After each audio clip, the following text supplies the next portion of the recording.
ആഹാ, മോളെവിടെ എന്തെടുക്കുവാ? ഞാൻ പഠിക്കായിരുന്നു മുത്തശ്ശ. മോളെ, ഞാനൊന്ന് ആശുപത്രി വരെ പോയിട്ട് വരാം. നടക്കാൻ ബുദ്ധിമുട്ടുണ്ടെങ്കിൽ ഞാൻ ചെന്ന് ഡോക്ടറോട് വിവരം പറയാം. വേണ്ട, എനിക്ക് ഡോക്ടറെ നേരിട്ടൊന്ന് കാണണം. വേഗം വരാം. മുത്തശ്ശ, സൂക്ഷിച്ചു പോണം. ശരി മോളെ.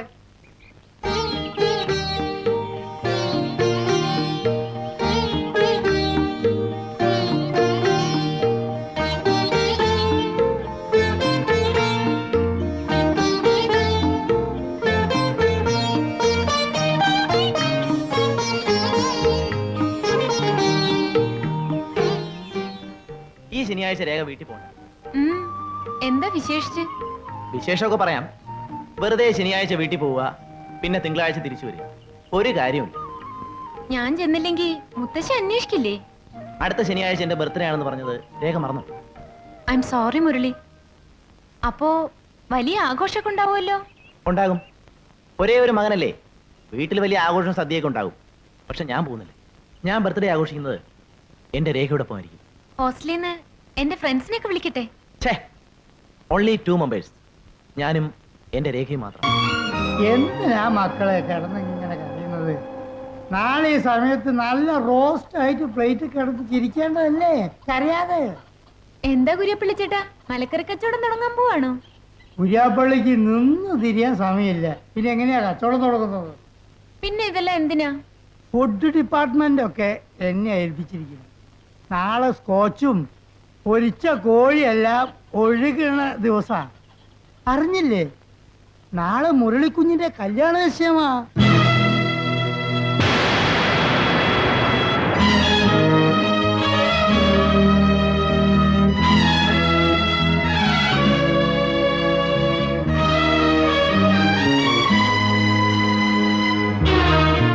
രേഖ എന്തായി പറയുന്നത്? നാളെ കല്യാണ നിശ്ചയമാണല്ലേ? മൂന്നാറിലെ സമ്പന്നനായ കുരുമുളക് മുതലാളിയുടെ ഒരേ ഒരു മകൾ സുന്ദരി, സഹോദരൻ അമേരിക്കയിൽ, ഹയർ സ്റ്റഡീസിനുള്ള ഓഫർ. നീ അതങ്ങ് വിശ്വസിച്ചോ? അങ്ങനെ ഒരു ആലോചന വന്നു. ഞായറാഴ്ച അവര് കാണാൻ വരും. വന്ന് കണ്ടു പോട്ടെ. അവര് വന്നു എന്ന് കരുതി കല്യാണം നടക്കണമെന്നില്ലല്ലോ.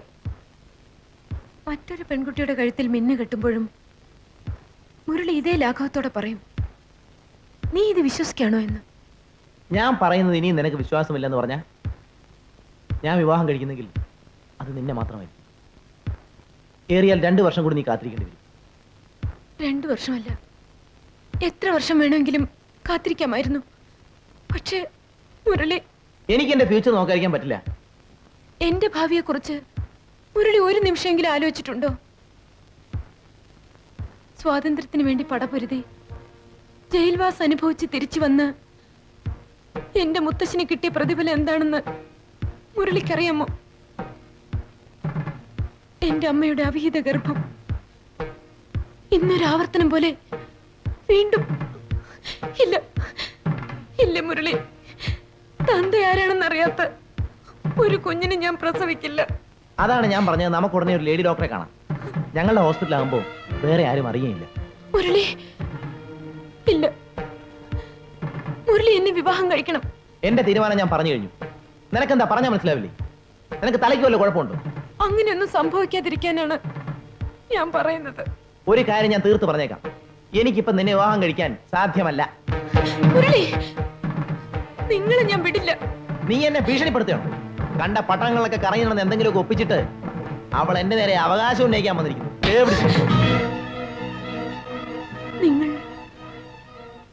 നിങ്ങൾ എന്താണ് വിളിച്ചത്? തേവിടിച്ചല്ലേ? ഞാനത് അർഹിക്കുന്നു. പക്ഷെ മുരളി ഒന്നോർത്തോ, എന്നെ പറഞ്ഞു മയക്കി ആ സ്നേഹവാക്കുകളിൽ വിശ്വസിച്ച് എന്നിലെ സ്ത്രീത്വം ഞാൻ നിങ്ങൾക്ക് കാഴ്ചവെച്ചിട്ടുണ്ടെങ്കിൽ എന്റെ വയറ്റിൽ വളരുന്ന കുഞ്ഞിന്റെ പിതൃത്വം സ്ഥാപിച്ചെടുക്കാനും എനിക്കറിയാം. കാളിദാസന്റെ ശകുന്തളയല്ല ഞാൻ, ഈ കാലഘട്ടത്തിലെ പെൺകുട്ടിയാണ്. ഓർത്തോ?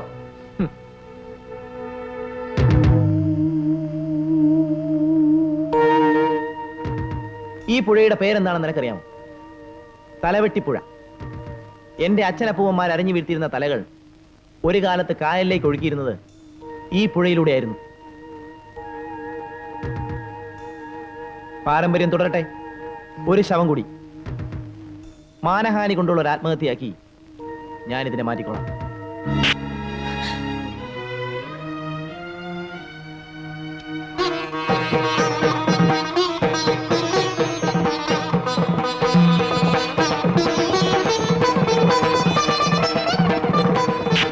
വേണ്ട, ഈ കൊലപാതകത്തിനും ഒരു തെളിവുകളും ഉണ്ടാവാൻ പാടില്ല.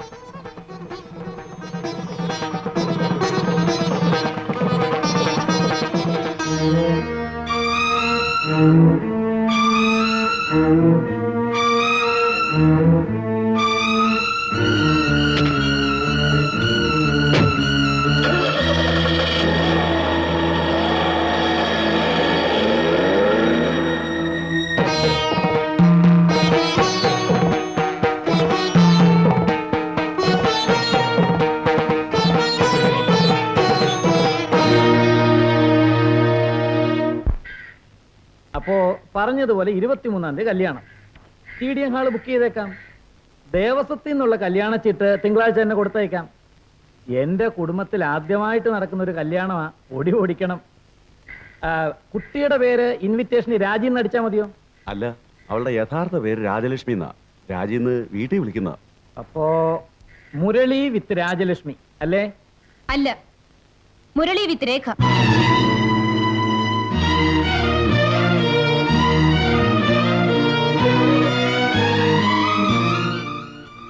ഏതായി പെൺകുട്ടി? നീ എന്തിനാ ഇപ്പൊ ഇങ്ങോട്ട് വന്നത്? ഇവളെ ആരാ ഇപ്പൊ ഇങ്ങോട്ട് പറഞ്ഞയച്ചെന്നോ? ഞാൻ വരേണ്ട മുഹൂർത്തം ഇതാണ്. ഈ മുഹൂർത്തം തെറ്റിയാൽ എന്റെ ജീവിതത്തിന്റെ താളം തെറ്റും.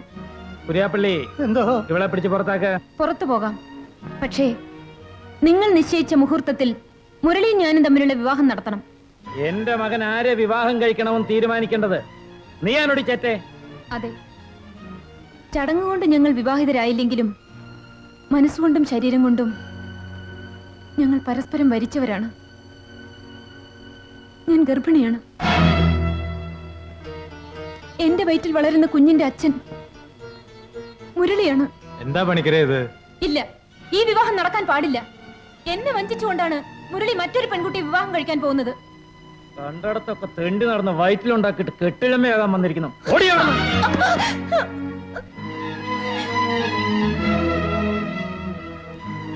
പണിക്കരേ, ഞങ്ങൾ അവിടെ ചെന്നിട്ട് വിവരം അറിയിക്കാം.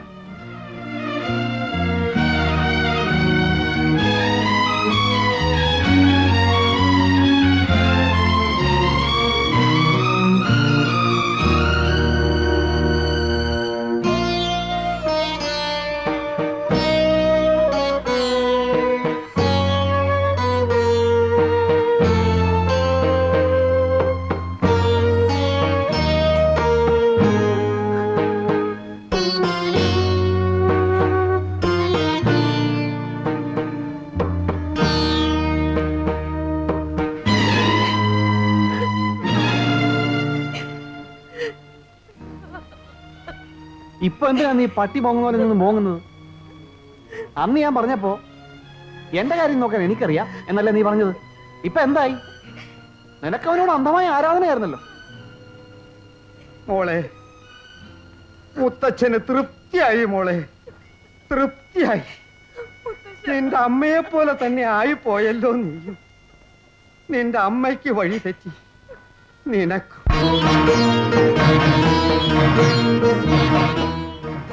മുരളിയില്ലേ ഇവിടെ? ഇവിടെ ഇല്ല. അവന്റെ അച്ഛനല്ലേ? എന്താ കാര്യം? അതൊക്കെ പിന്നെ പറയാം. ആരക്കേസാ? എന്തുദ്ദേശത്തോടു കൂടിയാ നാലാളും കൂടി അങ്ങോട്ട് പുറപ്പെട്ടിരിക്കുന്നത്? അത് താൻ അറിയേണ്ട കാര്യമില്ല. താൻ മുരളി വിളിക്കും. ആരാ അവിടെ? ഇവര് ഞാൻ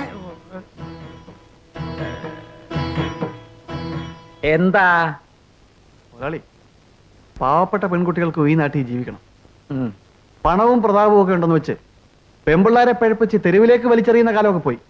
മനസ്സിലായില്ല. മുരളിയും രേഖയും തമ്മിൽ പ്രേമമായിരുന്നു. രേഖ ഇപ്പോൾ ഗർഭിണിയാണ്. ആരാ ആള്? നിങ്ങളുടെ മോൻ. അത്രേ ഉള്ളല്ലയോ? പെണ്ണുങ്ങളായ ഗർഭിണികളാകും, അല്ലെങ്കിൽ അവളെ ആരെങ്കിലും സ്ത്രീയായിട്ട് അംഗീകരിക്കുമോ? അല്ലയോ കുര്യാപ്പള്ളി? ആന്ന്. പരിഹസിക്കരുത്. മുരളി എവിടെ? അവനെ വിളിക്ക്. അവനോട് ഞങ്ങൾക്ക് ചോദിക്കാനുള്ളത്. നിങ്ങളുടെയൊക്കെ വീട്ടിൽ ആർക്കെങ്കിലും എന്റെ മോൻ ഗർഭം ഉണ്ടാക്കിയിട്ടുണ്ടോ? മുതലാളി, നീയൊക്കെ ആരുടെ അയക്കാരും ചോദിച്ചുവിടെ വരാൻ? രേഖ അരിയുടെ മുറപ്പെണ്ണ. നിന്റെ മുറപ്പെണ്ണിനെ കെട്ടേണ്ടത് എന്റെ മകനാണോ? നീയല്ലേ? മാന്യമായിട്ട് സംസാരിക്കണം. ആ, അപ്പൊ എച്ചില് തിന്നാൻ നിനക്ക് വയ്യ അല്ലയോ? കാണാൻ കൊള്ളാവുന്ന പെമ്പിള്ളാര് വന്ന് ദേഹത്ത് ചാരിയ എന്തെങ്കിലുമൊക്കെ ചെയ്തെന്നിരിക്കും. പിന്നെ തൊട്ടിട്ടുള്ള പെമ്പിള്ളാരെ ഒക്കെ കല്യാണം കഴിക്കണമെന്ന് വെച്ചാ ദിവസവും ഇവിടെ സമൂഹ വിവാഹം നടത്തേണ്ടി വരും. മര്യാദക്ക് പോയില്ല ഞാൻ പോലീസിനെ വിളിക്കും. പേടിപ്പിക്കല്ലേ. പോലീസ് സ്റ്റേഷൻ പട്ടിക്കും പൂച്ചക്കും വിലങ്ങം ചാടാനുള്ളതല്ല, മനുഷ്യർക്കുള്ളതാണ്. മര്യാദക്ക് ഈ വിവാഹം നടത്തുന്നതാണ് നല്ലത്. അല്ലാതെ ഒരു പെൺകുട്ടിയുടെ ജീവിതം നശിപ്പിക്കാനാണ് ഭാവമെങ്കിൽ ഞങ്ങൾ ഇവിടെ ജീവിച്ചിരിക്കുന്നിടത്തോളം കാലം നടക്കാൻ പോകുന്നില്ല. ആടാ.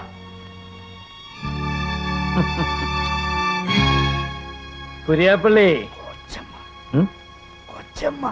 നമ്മുടെ ആ വടക്കേപ്പുറത്തുള്ള പുഞ്ച ഒന്നുകൂടെ അങ്ങ് വിതച്ചാലോ? ഇവിടെ ഇപ്പോ വിതച്ച പുഞ്ചയിൽ തന്നെ വെള്ളം കയറി കിടക്കുക. ഇനിയിപ്പോ മുതലാളിയായിട്ട് ഇനി ഒരു പുഞ്ച് വിതയ്ക്കാതിരിക്കണ്ട.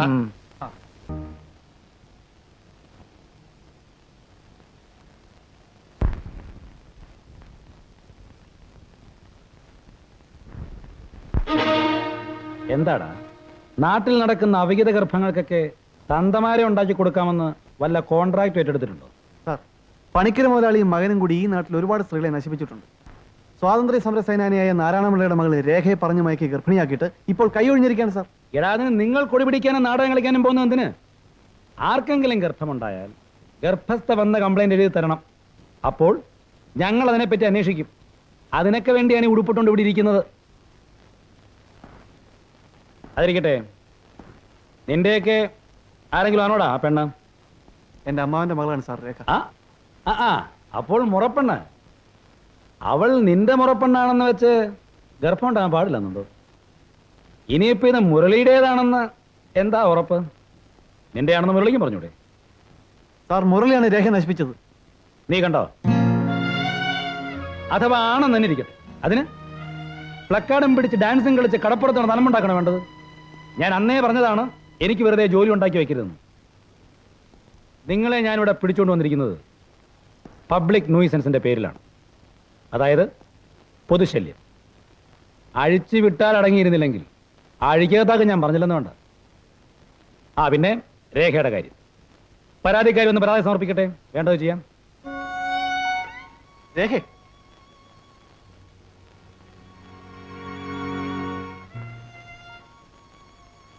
ഞാൻ എവിടെയല്ലേ അന്വേഷിച്ചെന്നറിയോ? ഒടുവിലാണ് അറിഞ്ഞത് നീ പട്ടണത്തിലേക്ക് മടങ്ങിയെന്ന്. രേഖ, എനിക്കൊരു ഉപകാരം ചെയ്യണം. നീ എൻ്റെ കൂടെ പോലീസ് സ്റ്റേഷൻ വരുന്ന വരണം. ഞങ്ങൾ എന്തൊക്കെ പറഞ്ഞിട്ടും ആ മോറൽ ഇൻസ്പെക്ടർ അത് വിശ്വസിക്കുന്നില്ല. ആ പണിക്കരെ മകനെ ഒതുക്കാൻ ഇതിനേക്കാൾ നല്ലൊരു അവസരം ഒന്നും വരില്ല. ഞാൻ പോലീസ് സ്റ്റേഷനിൽ എന്നിട്ട് എല്ലാ കാര്യങ്ങളും ആ എസ് ഐയോട് തുറന്നു പറയണം. കോടതിയിൽ വെച്ച് ബലാത്സംഗം ചെയ്യപ്പെട്ട ഒരു പെൺകുട്ടിയുടെ ചാരിത്രം പിച്ചി ചീന്തിയ രീതി എതിർഭാഗം വക്കീൽ ചോദിക്കുന്ന പോലെ എസ് ഐയുടെ ചോദ്യങ്ങൾക്കും നിങ്ങളുടെ എല്ലാം മുന്നിൽ വെച്ച് ഞാൻ വിശദീകരണം തരണം, അല്ലേ?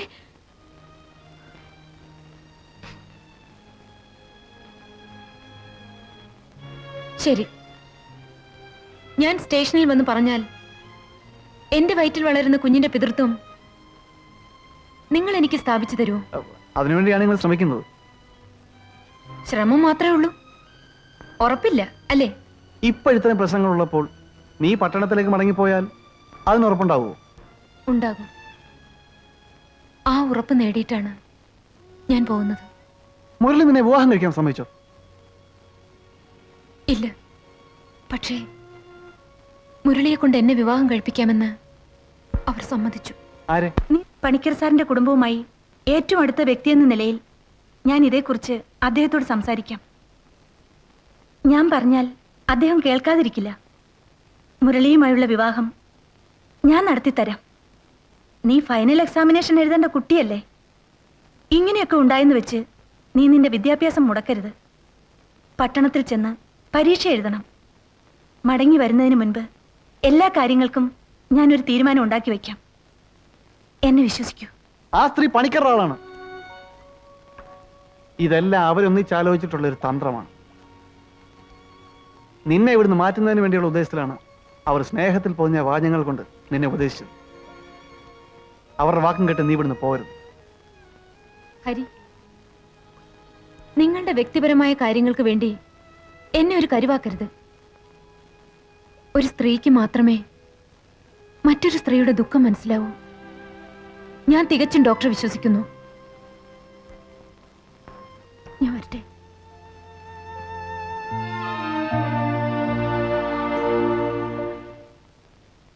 രേഖയെ ഡോക്ടർ പരീക്ഷ എഴുതാൻ പറഞ്ഞയച്ചില്ലേ? അതുപോലെ മുരളിയും ഫൈനൽ ഇയർ എക്സാമിന് പ്രിപ്പയർ ചെയ്തുകൊണ്ടിരിക്കുക. രണ്ടുപേരുടെയും വിദ്യാഭ്യാസം കഴിയട്ടെ. നമ്മൾ എല്ലാ കാര്യങ്ങളും പറഞ്ഞുറപ്പിച്ച സ്ഥിതിക്ക് സമയപരിധിയുടെ പ്രശ്നമില്ലല്ലോ.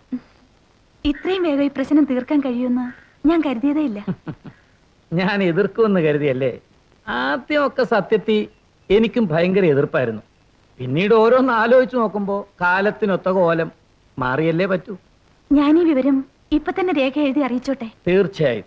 മനസമാധാനത്തോടെ അവള് പഠിച്ചു പാസ്സാകട്ടെ. ഇതാണ് പ്രായമായവർ പറയുന്നത്, അവനവന്റെ കൈ തലക്ക് വെച്ച് കിടന്നുറങ്ങണമെന്ന്. വല്ലവന്റെ കൈ തലക്ക് വെച്ചാ അവന് തോന്നുമ്പോ വലിച്ചൂരി കൊണ്ടുപോകും. നിന്റെ വാക്കിട്ട് ഇറങ്ങി തിരിച്ച് എനിക്ക് വീട്ടിൽ പോലും കയറാൻ വയ്യാണ്ടായി. നാട്ടുകാരുടെ അപ്പന്റെ മുഖത്ത് എങ്ങനെ നോക്കും? അയ്യടാ, നിനക്ക് മാത്രമേ ഉള്ളൂ നാട്ടുകാരും വീട്ടുകാരും. എന്റെ ഉമ്മയുടെ കണ്ണീര് കണ്ടാ സഹിക്കൂലടാ. പക്ഷെ ഒരു കാര്യം, ഏതായാലും എല്ലാവരും നാറി. ഇനി ശരിക്കും അങ്ങോട്ട് നാറട്ടെ. ജീവൻ പോയാലും പോട്ടെന്ന് വെക്കായിരുന്നു. മാനം പോയാലോ? അതും ഇതൊരു അലവലാതി പെണ്ണിന് വേണ്ടി വേണോ? ബെന്നി, നീ രേഖയെ കുറ്റപ്പെടുത്തരുത്. അവളുടെ തലയിൽ ആ ലേഡി ഡോക്ടർ കയറി ഇരുന്ന് പ്രവർത്തിച്ചുകൊണ്ടായതെല്ലാം സംഭവിച്ചത്. ആ പണിക്കർക്ക് വേണ്ടി അവരെന്തൊക്കെയോ രേഖയെ പറഞ്ഞ് വിശ്വസിപ്പിച്ചിരിക്കുക. ആ ഡോക്ടർ ഇവിടെ ഉണ്ടായിരിക്കുന്നിടത്തോളം കാലം നമ്മുടെ പദ്ധതികളൊന്നും നടപ്പാക്കാൻ പോകുന്നില്ല. അതുകൊണ്ട് ആദ്യം അവരെ ഇവിടെ ഓടിക്കണം. അത് കഴിഞ്ഞ് രേഖ വരുത്തിയാൽ മതി. അപ്പോൾ പ്രശ്നം കുറെ കൂടെ സങ്കീർണമാവുകയും ചെയ്യും. സംഗതി ശരി തന്നെ, പക്ഷെ അവരെ ഇവിടുന്ന് കെട്ടിയട്ടിക്കാൻ എന്താണ് ഒരു വഴി? ആ വഴിയൊക്കെ ഉണ്ട്. പക്ഷെ ഒരു കാര്യം, നമ്മുടെ ബുദ്ധി ശക്തി ഒന്നായിരിക്കണം. ഒന്നുകൂടി വ്യക്തമായി പറഞ്ഞു പോലെക്കടാ. വിഷമദ്യം കഴിച്ച് ആളുകൾ മരിച്ചു പോയാൽ എന്താ അവസ്ഥ? ഷാപ്പ് കോൺട്രാക്ടറുടെ കാര്യം പോക്കൻ. വിഷമരുന്ന് കുത്തിവെച്ച് രോഗികൾ മരിച്ചു പോയാൽ എന്താ അവസ്ഥ? എടാ ഹരി, അത് വേണോടാ പുള്ളേ? ആ വേണം. കുറെ രക്തസാക്ഷികളെ സൃഷ്ടിച്ചാലേ ഇവിടെ വിപ്ലവം ജയിക്കുകയുള്ളൂ.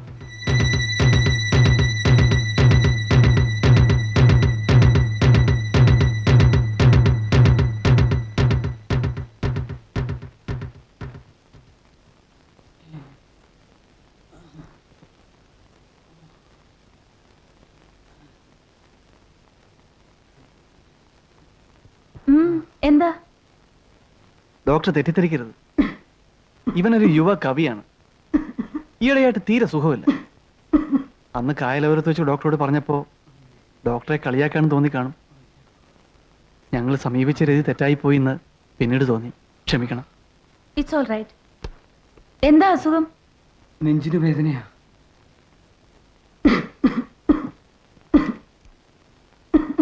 ശ്വാസം വലിച്ചുവിടൂ.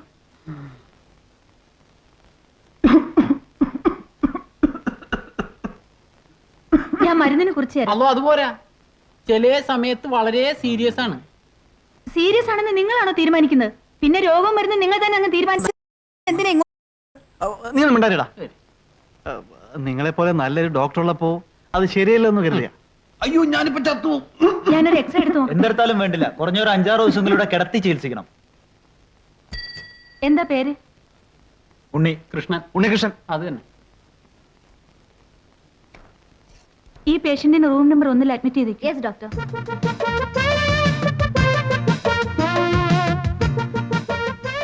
ഇതാര്? കരുണനോ? No, I am Karunadas. നീ നിന്റെ പേരും മാറ്റി? ചേട്ടനല്ലേ പറഞ്ഞ എന്റെ പഴയ തൊഴിൽ മാറ്റാൻ? മാറ്റി. ഒപ്പം ജാതിയും പുതിയ പേരും സ്വീകരിച്ചു. കരുണദാസ്. എങ്ങനെയുണ്ട്? ചേട്ടൻ പറഞ്ഞാൽ എന്റെ മോളിക്കുട്ടിക്ക് വേണ്ടി എന്റെ ഫാദറിനെയും മദറിനെയും വരെ ഞാൻ മാറ്റും. പുരിയില്ലേ? தேவையில்லைன்னு சொல்லும். Can you follow me? എടാ, നീ ആളങ്ങ് മാറിപ്പോയല്ലോടെ കരുണ. എടാ, മദ്രാശി നിനക്ക് എവിടെയാ ജോലി? റെയിൽവേയിൽ. റെയിൽവേയില്ലോ? ആമാ, യാ. റെയിൽവേയിൽ ഫുഡ് ഇൻസ്പെക്ടർ. നിന്റെ ചെത്ത് നിർത്താൻ ഞാൻ പറഞ്ഞത് എത്ര നന്നായി. നിനക്ക് നല്ലൊരു ജോലി കിട്ടിയില്ല? ആമാ.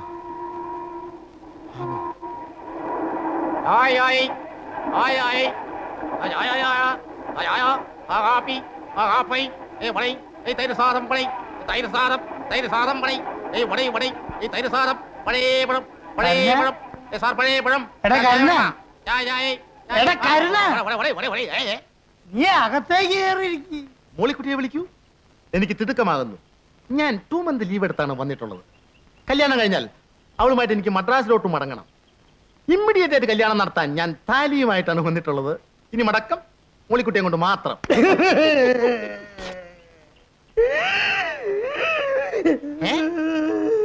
ഫാദറിലോ എന്തിനാണ് കരയുന്നത്?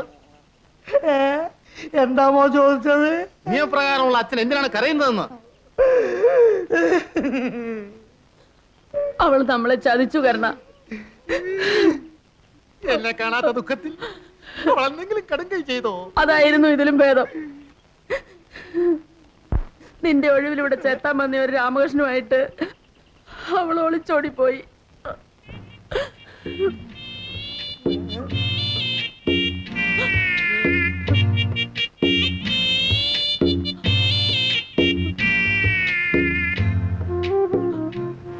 ഇപ്പൊ ചേട്ടന് മനസ്സിലായില്ലേ? അവൾക്കിഷ്ടം മൂളി കയറുന്നവനെ ആയിരുന്നു. താഴെ നിൽക്കുന്നവനെ അവൾക്ക് ഇഷ്ടമേ അല്ലായിരുന്നു. മോളിക്കുട്ടി, എന്റെ മോളിക്കുട്ടി, ഫിഷ് മോളില്ല.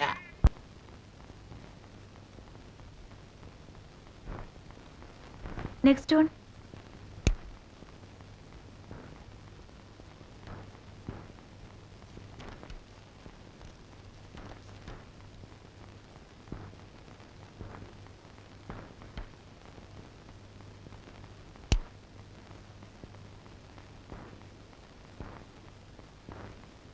ഓഫ്.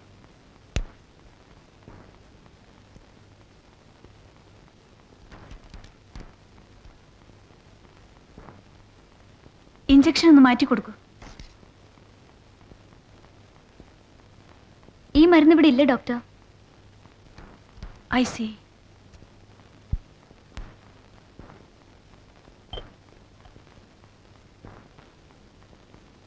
ഒരു ബോട്ടിൽ എൻ്റെ അടുത്തുണ്ട്. 3 ഇഞ്ചക്ഷൻ വരും. അത് തീരുമ്പോ ടൗണിൽ നിന്ന് വരുത്താം. Yes doctor.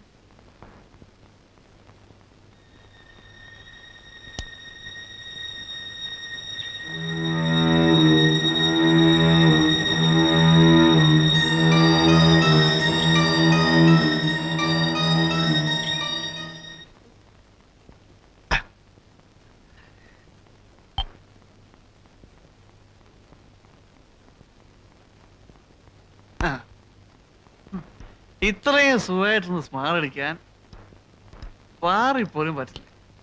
എനിക്ക് വയ്യ ഇനി കിടക്കാൻ. 2 ദിവസം കൂടി കഴിഞ്ഞാൽ അമ്മ ഓടിക്കളിച്ചെത്തും. നമ്മുടെ പരിപാടിയൊക്കെ പൊളിയും. നമ്മളിവിടെ വന്നിട്ട് ഈ തീറ്റയും കൂടിയല്ലാതെ കാര്യം നടക്കുന്ന ലക്ഷണമൊന്നും കാണുന്നില്ല. അത്ര പെട്ടെന്ന് ചെയ്യാൻ പറ്റൂ? നല്ല പ്ലാനിങ്ങോടെ വേണം അതൊക്കെ ചെയ്യാൻ. അല്ല എന്ത് സംഭവിക്കുന്നറിയോ? അത് നോക്ക്, കുളത്തിയും ഉള്ളേണ്ടി വരും. എനിക്കൊന്നും കേൾക്കണ്ട. ഡിസ്പെൻസറിക്കകത്ത് കയറാൻ ഞാനൊരു വഴി കണ്ടുപിടിച്ചിട്ടുണ്ട്. പിന്നെ ആ ഒരു ടൈമിംഗ് ഒന്ന് ശരിയായാൽ മതി. ആ അബ്ദു പോയി വല്ലവരോടും പറഞ്ഞ് വല്ല അബദ്ധവും കാണിക്കോ? അതാ എനിക്ക് പേടി. ആ രേഖയുടെ കാര്യം ഓർക്കുമ്പോഴാണ്. പാവം പെണ്ണ് ആരോ വരുന്നുണ്ടെന്ന് തോന്നുന്നു. നഴ്സായിരിക്കും. കുപ്പി മാറ്റി വെക്ക്.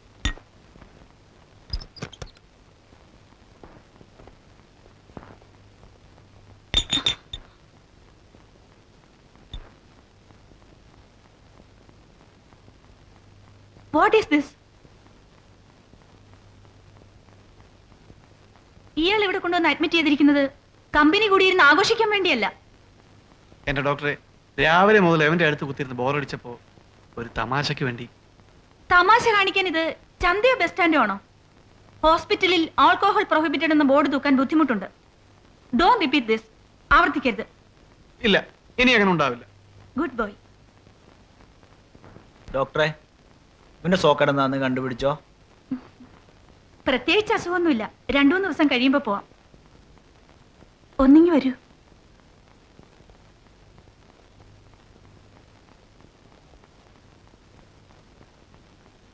ആ, സിസ്റ്റർ പൊയ്ക്കോളൂ.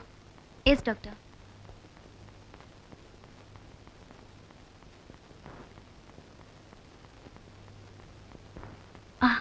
എന്താ പേര്? ഹരി. ഇന്നെന്താ പരിപാടി? ഏയ് പ്രത്യേകിച്ചൊന്നുമില്ല. വൈകുന്നേരം എന്റെ വീട്ടിലേക്കൊന്ന് വരുമോ? ആ വരാം. വരാതിരിക്കരുത്.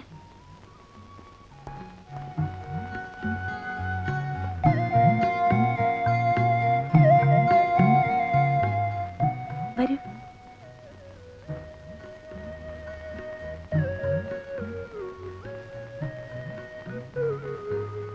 ഇരിക്കൂ.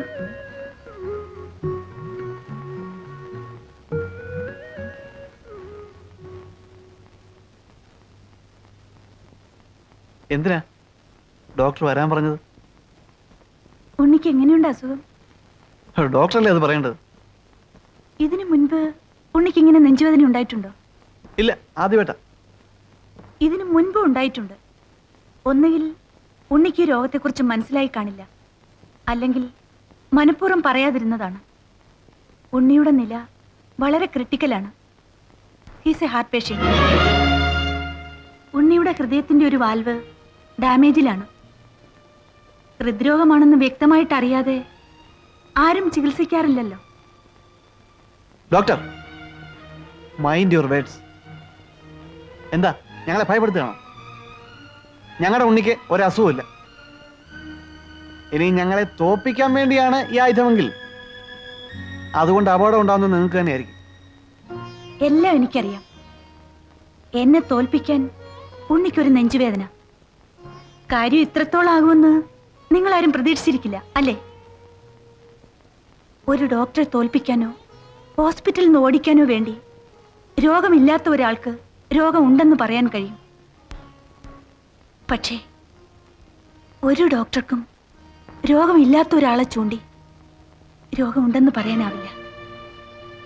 ഞാൻ പറയുന്നത് നിങ്ങൾക്ക് വിശ്വാസമില്ലെങ്കിൽ ഈ കേസിനെ സംബന്ധിച്ചുള്ള എല്ലാ രേഖകളും ഞാൻ നിങ്ങളുടെ കയ്യിൽ തരാം. നിങ്ങൾക്ക് എവിടെ വേണമെങ്കിലും ഉണ്ണിയെ കൊണ്ടുപോയി പരിശോധിപ്പിക്കാം. ഡോക്ടർ പറയുന്നത് സത്യമാണോ? ഞങ്ങളുടെ ഉണ്ണിക്ക് എന്തെങ്കിലും സംഭവിക്കുമോ ഡോക്ടർ? ഒരു ഡോക്ടർക്കും രോഗത്തിന്റെ ആഴത്തെപ്പറ്റി അല്ലാതെ ആയുസിന്റെ നീളത്തെപ്പറ്റി പ്രവചിക്കാൻ പറ്റില്ല. ഒരു ബൈപ്പാസ് സർജറി കൊണ്ട് മാത്രമേ ഇതിന് പ്രതിവിധി ഉണ്ടാകുകയുള്ളൂ. വളരെയധികം പണവും ചിലവായേക്കാം. അതുമാത്രമല്ല, പ്രതീക്ഷയും 5% മാത്രം മതി.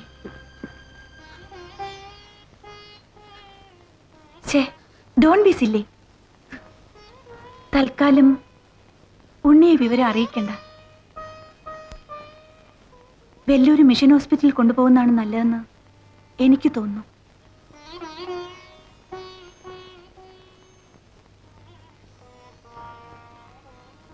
ദൂരെ കൊണ്ടുപോയി ചികിത്സിക്കാനുള്ള സാമ്പത്തിക ശേഷി ഞങ്ങളുടെ ഉണ്ണിക്കില്ല ഡോക്ടർ. ഈ നാട്ടിൽ നല്ലവരായ ഒരുപാട് ആളുകളില്ലേ? അവരുടെ സ്നേഹവും സഹായവും ഉണ്ടെങ്കിൽ ഉണ്ണിയെ നമുക്ക് വെല്ലൂര് കൊണ്ടുപോയി ചികിത്സിക്കാൻ കഴിയും. ഹരി ധൈര്യമായിട്ടിരിക്കൂ. ടൗണിൽ എനിക്ക് പരിചയമുള്ള ഒരു ഹാർട്ട് സ്പെഷ്യലിസ്റ്റ് ഉണ്ട്. ഞാൻ അദ്ദേഹവുമായി ഒന്ന് കൺസൾട്ട് ചെയ്യട്ടെ. എന്നിട്ട് എന്ത് വേണമെന്ന് നമുക്ക് തീരുമാനിക്കാം.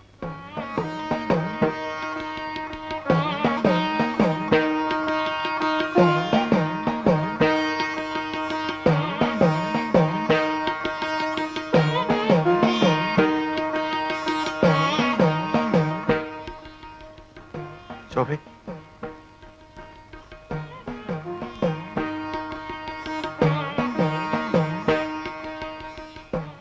എന്താ ഉണ്ണിക്ക് ഉണ്ണിക്ക് ഉണ്ണിക്ക് നല്ല സുഖമില്ല.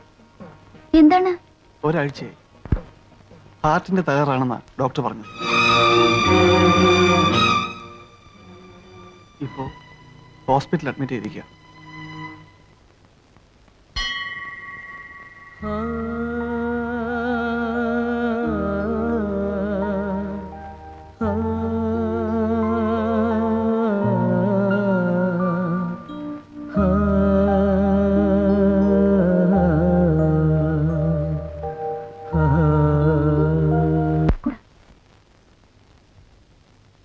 ഉണ്ണിക്ക് ഒന്നുമില്ല. എന്റെ ഉണ്ണിയെ ഈ ലോകത്ത് എവിടെ കൊണ്ടുപോയി ചികിത്സിച്ചാലും വേണ്ടില്ല, എന്റെ ഉണ്ണി രക്ഷപ്പെടണം. എന്റെ കയ്യിൽ ഇത് മാത്രമേ ഉള്ളൂ ഡോക്ടർ.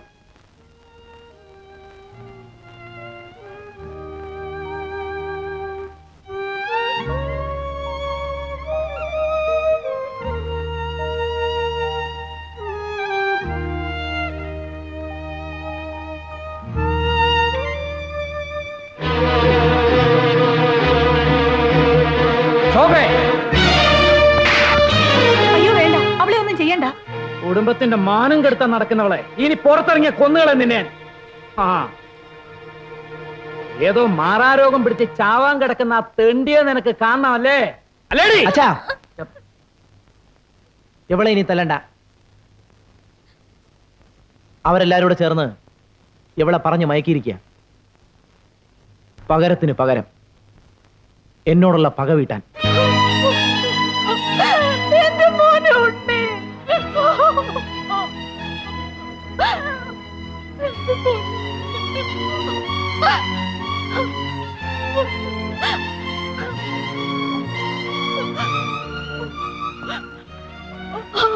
ഡോക്ടർ വരൂ.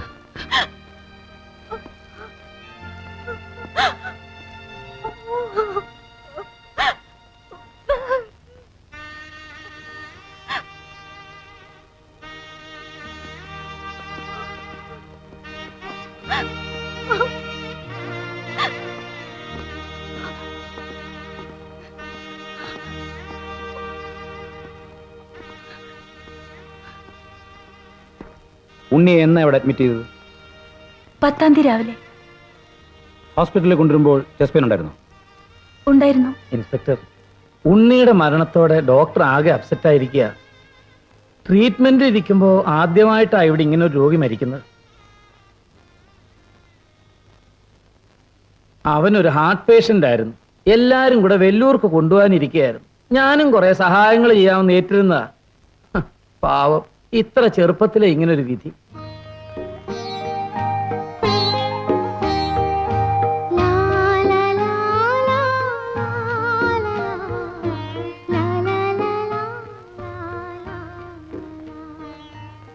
മാതാപിതാക്കൾ ചെയ്യുന്ന തെറ്റിന്റെ ഫലം മക്കൾ അനുഭവിക്കാതിരിക്കില്ല. എന്റെ മകൾ ഹൃദയം പൊട്ടിയൊന്ന് കരഞ്ഞിരുന്നെങ്കിൽ ഈ അമ്മയ്ക്ക് എത്ര ആശ്വാസമാകുമായിരുന്നു. വാ മോളെ, വാ.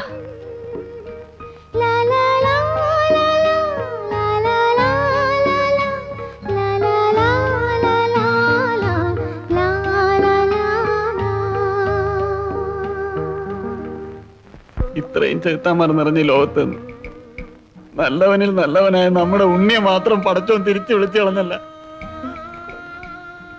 ഗീതയിലും ബൈബിളിലും ഖുറാനിലും പറയുന്ന ഒന്ന് തന്നെയാണ്, തമ്പുരാൻ ആരോട് കൂടുതൽ പ്രിയം തോന്നുന്നു അവരെ ആദ്യം വിളിക്കും. നിങ്ങളുടെ അത്രയും പഠിപ്പും വിവരം ഒന്നും എനിക്കില്ല. ഈ ഗ്രാമത്തിലൂടെയും പുഴയോരത്തിലൂടെയും ഒക്കെ മനസ്സിൽ തോന്നിയതെല്ലാം കാട്ടി നമ്മൾ കളിച്ചു നടന്നിരുന്നപ്പോ ജീവിതത്തെപ്പറ്റി ഞാൻ ഇത്രയും ചിന്തിച്ചിട്ടില്ലായിരുന്നു. പക്ഷെ ഞാനിപ്പോ എന്തൊക്കെയോ മനസ്സിലാക്കുന്നു. അവൻ ആശുപത്രി കിടക്കുമ്പോൾ അടുത്തായി മാസികയിൽ പ്രസിദ്ധീകരിക്കാനുള്ളതാണെന്ന് പറഞ്ഞ് ഒരു കവിത എന്നെ ചൊല്ലിക്കേൾപ്പിച്ചു. ഒറ്റയ്ക്ക് പറക്കുന്ന ഒരു പക്ഷിയെ പറ്റി. ഈ രാത്രിയിൽ ഞാൻ വന്ന് ഡോക്ടറെ വിളിച്ചുണർത്തി ഡിസ്റ്റർബ് ചെയ്തോ? അത് സാരമില്ല. കൂടുതൽ വിശദീകരണത്തിനൊന്നും ഞാൻ നിൽക്കുന്നില്ല. ഡോക്ടറോടൊരു കാര്യം ചോദിച്ചറിയാൻ വന്നാണ്. ചോദിച്ചോളൂ. ഉണ്ണിയുടെ മരണം സ്വാഭാവികമോ അതോ വളരെ കരുതിക്കൂട്ടി ചെയ്ത ഒരു കൊലപാതകമോ?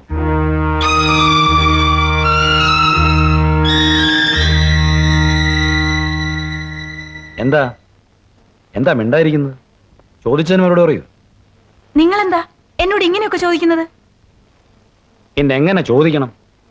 മെഡിക്കൽ റിപ്പോർട്ട് നിങ്ങൾ വായിച്ചതല്ലേ? ഒരു ഡോക്ടർ വിചാരിച്ചാൽ റിപ്പോർട്ട് എങ്ങനെ വേണമെങ്കിലും മാറ്റി എഴുതാമല്ലോ. നിങ്ങൾ പോലീസ് ഉദ്യോഗസ്ഥന്മാർ എഫ്ഐആർ തിരുത്തി എഴുതി ഇങ്ങനെയൊക്കെ ചെയ്യാറുണ്ടോ? ചിലരൊക്കെ ചെയ്യാറുണ്ട്. എന്നാൽ ഞാൻ അങ്ങനല്ല. നിങ്ങളും എന്നെ പോലാണെന്ന് ഉറപ്പിച്ചു പറയാമോ? മനസ്സിലായില്ല.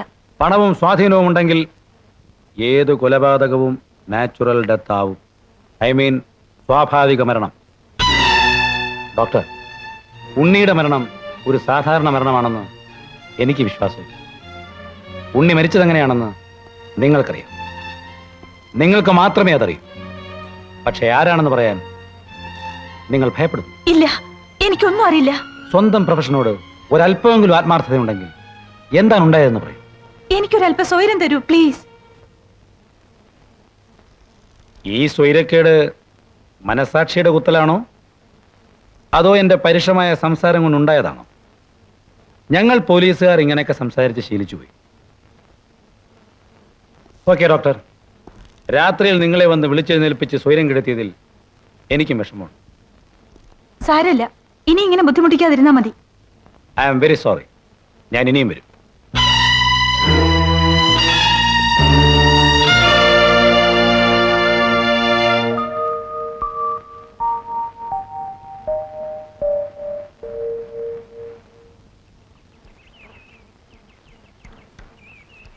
ഡോക്ടർ, ആ, ഇതെങ്ങോട്ടാ പതിവില്ലാതെ? ഒന്ന് വീട് വരെ. ഒരു മുന്നറിയിപ്പും ഇല്ലാതെ ഇത്ര പെട്ടെന്ന്? കുറച്ചു ദിവസമായില്ലേ നാട്ടിൽ നിന്ന് വന്നിട്ട്. അച്ഛനെ അമ്മയൊക്കെ ഒന്ന് കാണുമെന്ന് തോന്നി. ഈ പ്രായമായിട്ടും ഹോം സിക്നസ് വിട്ടുമാറിയിട്ടില്ല അല്ലേ? ഒരു സ്ഥലം മാറ്റത്തിനുള്ള ശ്രമമാണെന്ന് കേട്ടു. ആര് പറഞ്ഞു? ആ മുഖത്ത് എഴുതി വെച്ചിട്ടുണ്ടല്ലോ. ഡോക്ടർ, നിങ്ങൾ ഇപ്പോൾ ഇവിടുന്ന് പോകരുത്. ഉണ്ണിയുടെ കൊലപാതകി ആരാണെന്ന് കണ്ടുപിടിക്കുന്നവരെങ്കിൽ ഇതെന്റെ ഒരു പേഴ്സണൽ റിക്വസ്റ്റാണ്. അക്കരയ്ക്കുള്ള ബോട്ട് പുറപ്പെടാറായി കാണും. ഞാൻ വരട്ടെ. ആ ഡോക്ടർ, ഒരു ഗുഡ് ന്യൂസ്. അർദ്ധരാത്രിയിൽ പുറത്തേക്ക് ഇറങ്ങുമ്പോൾ സ്നേഹത്തിൽ പൊതിഞ്ഞ ശാസനയോടെ തടയാൻ നാട്ടിലൊരു പെൺകുട്ടി അമ്മ കണ്ടുവച്ചിട്ടുണ്ട്. ഞായറാഴ്ച പെണ്ണാണെന്ന് കാണാൻ നമ്മുടെ കത്തുണ്ടായിരുന്നു. അമ്മയുടെ ഇഷ്ടത്തിനപ്പുറം എനിക്കൊന്നുമില്ല. അമ്മയാണ് എൻ്റെ എല്ലാം. പിന്നെ വിവാഹം കഴിഞ്ഞ് ഒരു പുതിയ കാൻഡിഡേറ്റ് ചാർജ് എടുത്തു കഴിഞ്ഞാൽ അമ്മ ഡിഗ്രേഡ് ചെയ്യപ്പെടുമെന്ന് പറഞ്ഞു കേട്ടിട്ടുണ്ട്. പക്ഷെ ഞാൻ അങ്ങനല്ല. എൻ്റെ ജീവിതത്തിൽ അങ്ങനെ ഉണ്ടാകില്ല. സമരവും ഭരണവും ഒത്തുകൊണ്ടുപോകുന്ന പോലെ അമ്മയോടുള്ള സ്നേഹത്തിന്റെ മാറ്റം കുറയാതെ തന്നെ പുതിയ ലൈഫ് പാർട്ണറെ 22 ക്യാരറ്റ് ആയിട്ട് തന്നെയാണ് സ്നേഹിക്കും. ആ, ഞാൻ കല്യാണം കഴിക്കാൻ പോകുന്ന പെൺകുട്ടിയുടെ ഫോട്ടോ അമ്മ അയച്ചു തന്നിട്ടുണ്ട്. എന്താ കാണണമെന്ന് പറയാത്തത്? തരൂ.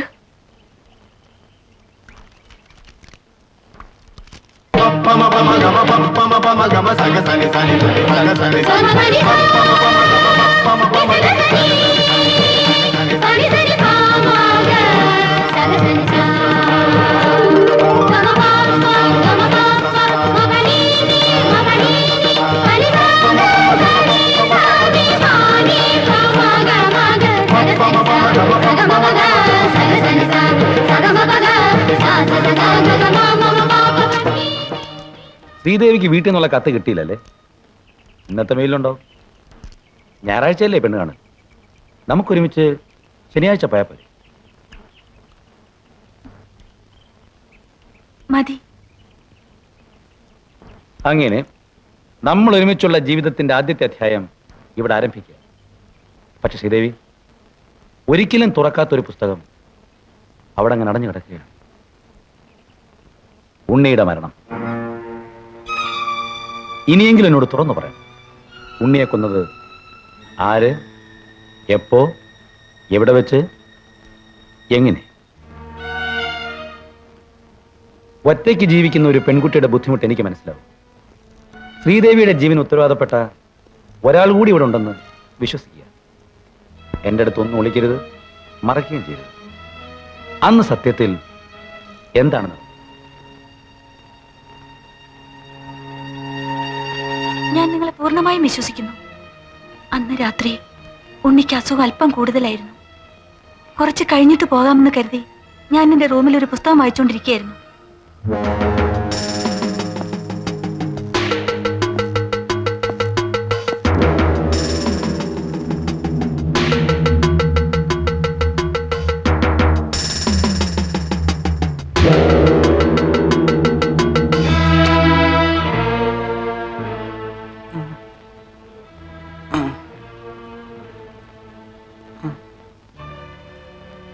മുരളിയ, എന്റെ പെങ്ങൾ പൂർണ്ണമായും നിന്നെ വിശ്വസിച്ചിരിക്കുകയാണ്. നാളെ അവൾക്ക് എന്തെങ്കിലും സംഭവിച്ചാൽ നീ അവളെ ഇട്ടിട്ട് ഓടിപ്പോയാൽ ഇതെല്ലാം ഓർത്ത് ഭയന്ന് കഴിയുകയായിരുന്നു ഞാൻ. രോഗിയായ നീ 6 മാസമോ കൂടി വന്നാൽ 1 വർഷമോ ജീവിച്ചിരിക്കുമായിരിക്കും. പക്ഷേ അതുവരെ ക്ഷമിക്കാനുള്ള ശക്തി എനിക്കില്ല.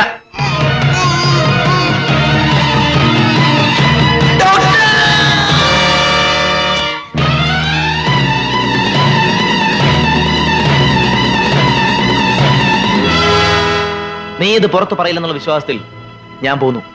പറഞ്ഞാൽ നിന്റെ അവസ്ഥ ഇത് തന്നെയായിരിക്കും.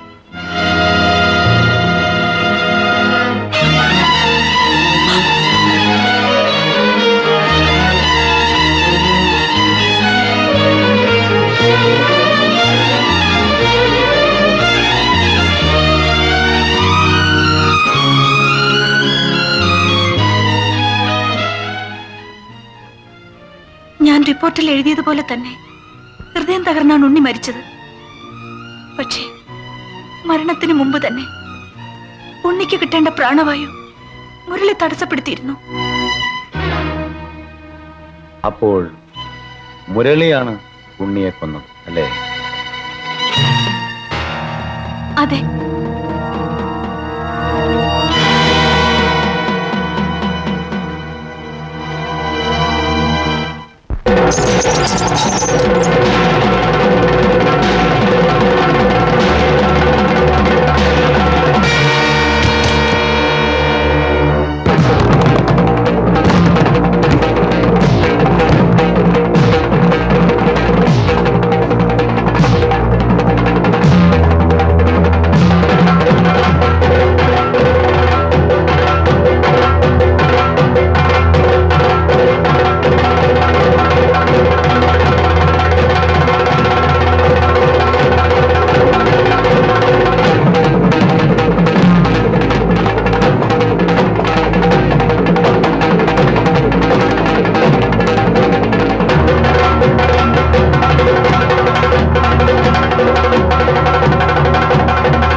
എന്താടാ മുരളി എവിടെ? എനിക്കറിയില്ല. നിങ്ങൾക്ക് അറിയില്ലേ? അറിയാം. മുരളി എവിടെ? എടാ, അന്യജാതിപ്പെട്ട ഒരുത്തനും ഇന്നേ വരെ എന്റെ ഈ തറവാട്ടി കാലെടുത്ത് കുത്തിയിട്ടില്ല. ഞങ്ങൾക്ക് ജാതി മതവുമില്ല. ഞങ്ങൾ മനുഷ്യരാണ്. ഞങ്ങൾക്ക് വേണ്ടത് മനുഷ്യത്വമാണ്. ഞാൻ ഹരി, ഞാൻ ബെന്നി, ഞാൻ അബ്ദു. ജാതിയുടെ മതത്തിന്റെ പേരിൽ മനുഷ്യരെ തമ്മിൽ തല്ലിച്ചും അവരെ ചൂഷണം ചെയ്തും ജീവിച്ച തന്നെ പോലുള്ളവർ ഈ നാടിന്റെ ശാപമാണ്. ജന്മിത്തത്തിൽ നിന്ന് അടുത്ത തലമുറക്കെങ്കിലും മോചനം ലഭിക്കാൻ നിന്നെ പോലുള്ളവർ ജീവിച്ചിരിക്കാൻ പാടില്ല. അന്യജാതിക്കാരെന്ന പേരിൽ ഞങ്ങളുടെ പൂർവികരുടെ എത്രയെത്ര തലകൾ കൊയ്ത് താൻ ഈ കായലിൽ എറിഞ്ഞിട്ടുണ്ട്. ഇതിനെതിരായ ഒരു വാക്ക് പോലും സംസാരിച്ചിട്ടില്ലാത്ത ഞങ്ങൾക്ക് എതിർക്കാൻ ശക്തിയില്ലെന്ന് താൻ കരുതിയോ? ഞങ്ങൾ ഇന്നൊന്നാണ്. ഞങ്ങളുടെ പുറകിൽ ഇനിയും ഉണ്ട് ആയിരങ്ങൾ. നിങ്ങൾ ഇവിടെ ചെതറി വീഴ്ച ഓരോ ചോരത്തുള്ളികളിൽ നിന്ന് ഉയർത്തെഴുന്നേറ്റ ആയിരങ്ങൾ. ഇനി ഒരടി മുമ്പോട്ട് വെച്ചാൽ ശബ്ദിക്കാൻ നിന്റെ ഒന്നും നാ ഉയരില്ലടാ. ഇവിടെ പഠിക്കലേ, ഉപയോഗിക്കാൻ അറിയാൻ വയ്യാത്തവന്റെ കയ്യിൽ ആയുധം കിട്ടിയാൽ അതിന്റെ പ്രയോജനം ആർക്കാണെന്ന് അറിയാമോ? ശത്രുവിന്.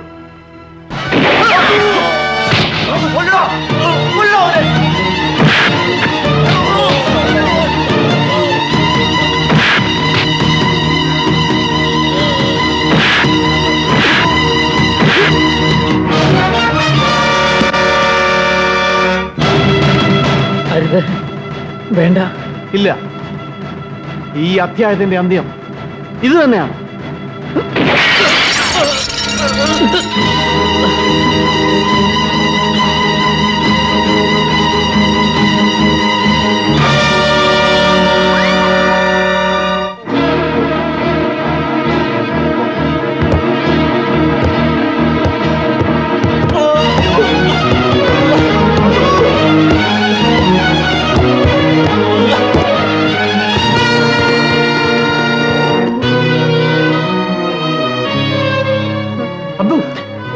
എന്നെ വിട്ടേക്ക്.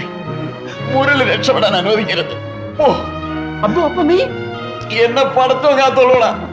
പോ. അവൻ രക്ഷപ്പെടരുത്. പോ.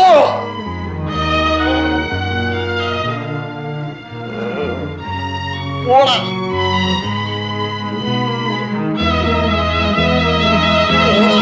പോ.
മുറപ്പെണ്ണിന്റെ അവിഹിത ഗർഭത്തിന് ആളിനെ ഉണ്ടാക്കാൻ ഇറങ്ങിയതായിരിക്കും അല്ലടാ ചേട്ടെ?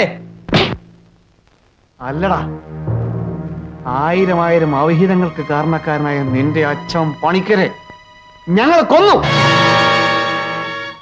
ഒരു പിന്തുടർച്ച പോലെ അത് ആവർത്തിക്കാതിരിക്കാൻ നിന്റെ തലകൂടി കൊയ്യാനാടാ ഞങ്ങൾ വന്നിരിക്കുന്നത്. ഞങ്ങളുടെ ഈ സാമ്രാജ്യത്തിലെ അടിമകളായ നീയൊന്നും തലയുയർത്താൻ പാടില്ല. ഞങ്ങളുടെ അടിസ്ഥാനം ഇളക്കാൻ ഒരുങ്ങി പുറപ്പെട്ട ഒരുത്തനും ഇന്ന് ഈ മണ്ണിലില്ല. പാരമ്പര്യം തുടരട്ടെ. 2 ശവങ്ങൾ കൂടി ഒരു അപകട മരണമാക്കി ഞാനത് മാറ്റിക്കോളാം.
എന്നെ പോലെയോ എന്റെ ഉദരത്തിൽ പിറക്കാൻ പോകുന്ന കുഞ്ഞിനെ പോലെയോ ഈ നാട്ടിൽ ഇനി അനാഥ കുഞ്ഞുങ്ങൾ ഉണ്ടാവരുത്.